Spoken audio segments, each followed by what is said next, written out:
Hey, what's going on, everybody? Verdi here with another Raid Shadow Legends video. So I kind of want to start this video by talking about the first half of the year with Raid Shadow Legends, and honestly, in my opinion, it has been pretty disappointing. We have had 4 fusions, which is definitely a very good amount of fusions, but only one of them is technically very good, and that is Rotos. Cillian is okay, and Gerptuk and Skull Lord are mediocre at best. There's definitely uses for them, but there's other better champions. So Gerptuk and Skull Lord are just kind of meh, in my opinion. With those fusions, we also got the Raid Pass. The Raid Pass in itself was very good, but the actual release of the Raid Pass was very bad. People were getting banned. People weren't able to buy the Raid Pass. People were losing progress on the Raid Pass. So, in my opinion, it was kind of a disaster. Now they're trying to test the Season 2 of the Battle Pass, and they're still having some issues with it, and that is the reason why we still don't have a second Battle Pass. Then, we got Artifact Sorting, which is definitely a very cool thing. We needed it. It's very, very helpful, especially for someone like me and all the other content creators who do account takeovers. It's definitely made it a lot easier for us. Now, with the whole Artifact Sorting, I think that also needs an improvement. We need to be able to sort by rarity, amount of stars, and the amount of stat that we actually have on there. So meaning, if I want to find a 6-star speed boot with 2 crit rate rolls, I should technically be able to search specifically for that in all of the sets that I have. As I was saying, Artifact Sorting is cool, but I think that it needs improving, especially if they're going to be focusing on quality of life.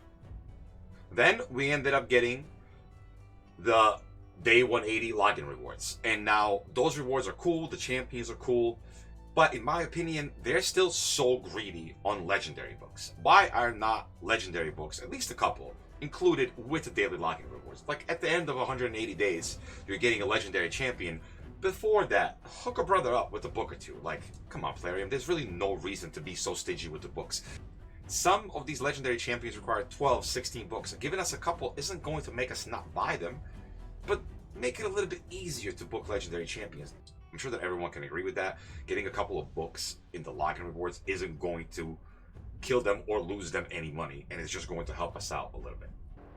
Okay, so then we ended up getting the level 100, the increase from level 60 to level 100. And with that, we get infinite clan boss hit points, which is really nice. The infinite clan boss hit points I like. It was needed, but it took them a year to give it to us. And then on top of that, the level 100, I think, in my opinion, is very bad because we didn't get any extra energy. You really don't get much for it. Your rewards are okay, but I feel like we should have had the energy increase. Or, I don't know, something else along with these extra levels. I feel like just giving us 40 levels and a couple of rewards here. I mean, the rewards are good, but it's going to take a lot of energy or gems to get to level 100 with grinding. So it's going to take a free-to-play player a half a year to get this.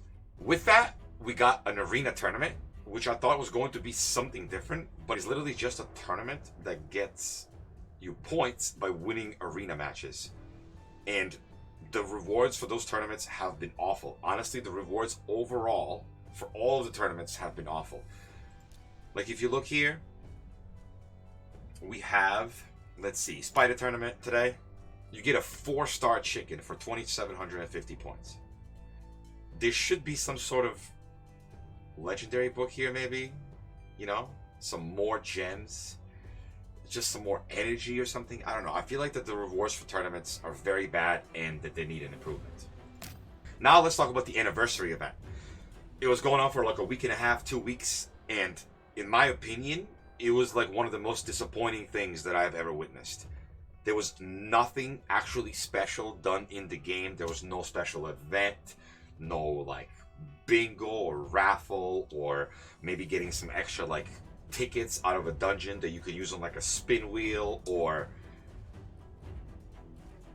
instead of doing a 10x chance for Kymar that they did, they could have done an 11x, you know, 11x for 11th anniversary. Just some sort of effort put in towards the actual anniversary. But what they did is just put new banners on the tournaments and the events and gave us some crappy deals, and they called it an anniversary. The rewards that we got on the first day were okay, but I would have rather gotten a little bit of the rest rewards on the first day and then gotten rewards on every single day of the actual anniversary and making it like a whole big event for the community. Like I said, it was very disappointing in my opinion. I expected more from it, and it just didn't deliver. It literally just seemed like no effort was put into it at all, and they gave us some extra deals so that way we can spend some money. Those deals were not that good, and in my opinion, the whole anniversary was a failure. And now our latest thing, 3v3 Arena, Tag Team 3v3 Arena, which is not Tag Team, which is not 3v3. I don't understand why not actually make it Tag Team. I don't understand why not actually make it 3v3, changing up the metas, changing up the way people do things. You just pretty much gave us some more copy and paste content. So overall, the first half of the year, in my opinion, has just been extremely disappointing. I really hope that they turn it around. Alright, so now let's actually talk about the new patch 2.10. I do have some news about that. I hope that they do a good job with it. So with the 2.10 patch, we are getting a new daily logging program, which I am going to talk about a little bit later. The 3v3 Arena is going to be getting a bazaar, and in that bazaar there's going to be a bunch of goodies, including new accessories. And then we're getting some quality of life updates, like the inconvenience with the pop-ups that spring on you when you try to sacrifice the champs needed for active fusions. The patch is aimed for mid-July. Let's hope that it is actually on time. So to talk more about the actual login rewards, it says here, guys, as promised, here's the info about the upcoming part of the daily login reward program. It will be a continuation of the previous program after getting Cell of the Drakes. We're adding 90 new days, so now the program will have 270 days in total. I still don't understand why they keep just adding on more stuff to this program, why there needs to be champions in it. I would prefer a daily login or a monthly login on a daily basis that resets every month. This is the way they're doing it, so I'm assuming that this is how it's going to be till the end of it. So I don't personally like it. You guys might disagree and you might like it, but I really don't care about champions as much as I care about resources. I feel like champions should be released and we should be able to pull them, but I'm not necessarily worried about champions in the battle pass or in the daily login reward. I would rather it be a steady thing of rewards every single month rather than every 3 months with champions in it. Let me know, guys, how you feel about it. This is just my opinion, and you are definitely very welcome to have an opinion of your own. At days 210, 240, 270, you'll receive new champions. Day 210 and day 240 will bring epic champions, while day 270 will give you a legendary champ. I'm adding the document with these champs' skills and the images of the champions. So the images of the champions, they actually look pretty cool. So this is going to be the day 210 champion. This is actually the legendary champion that you're going to get at day 270, and the Ogre Tribe champion is going to be the day 240 reward. Now let's go ahead and take a look at their skills. So the day 210 champion, it's a faction demon spawn, affinity force, rarity epic, type support, increases ally hit points in faction crypts by 30% is the aura. Skills, attacks 2 times at random, heals all allies by 3% of this champion's hit points with each hit on targets under decreased speed debuffs. Skill 2, attacks 1 enemy, has a 50% chance of placing a 30% decreased speed debuff on the target for 2 turns, has a 50% chance of placing a 30% decreased speed debuff on all enemies for 2 turns. Instead, this attack is critical. Skill 3, passive, decreases the damage all allies receive by 5%. This champion will receive that damage instead. If there are multiple champions in the team with this skill, only one will activate. So this seems like a pretty good epic champion. Honestly, this is definitely going to help me in the Demon Spawn faction war. At least I think that it will, reading the kit. Who knows what the actual scaling and how the champion will actually function once we get him.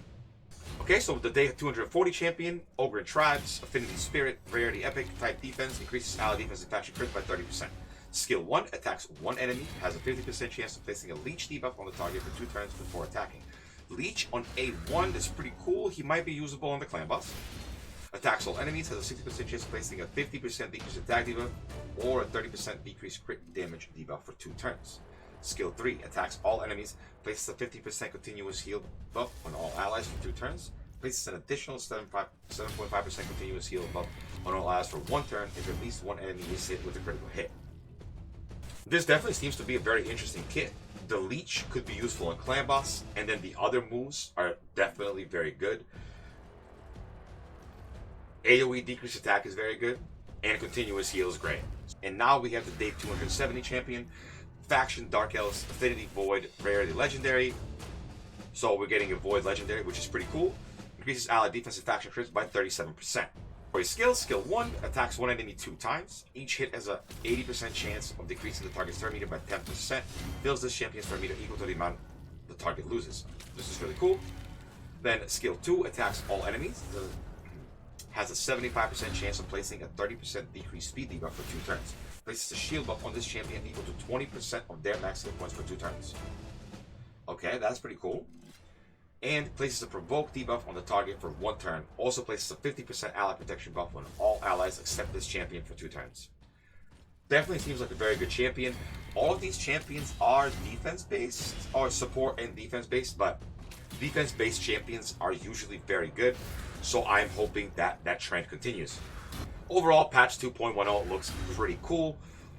I'm somewhat excited for it because I want to see what the Bazaar is all about. I hope that it is good and do not ruin it. I encourage you guys all to stay positive while we wait for this. And I also encourage Plarium, you guys know this is coming, to give us a new clan boss and to give us a new Void Tower. Or a Void Tower, not a new Void Tower, we don't even have one. We need more things to kill Plarium. So I'm staying positive. I'm saying positive things about the content that you're putting out. And in return, right, you're going to be very nice and you're going to give us more things to kill, correct? Let's hope that I'm not being too optimistic here. So I think that's going to do it for today. I hope you guys enjoyed the video. Please leave a like and subscribe, and I'll see you all in the next one. Peace.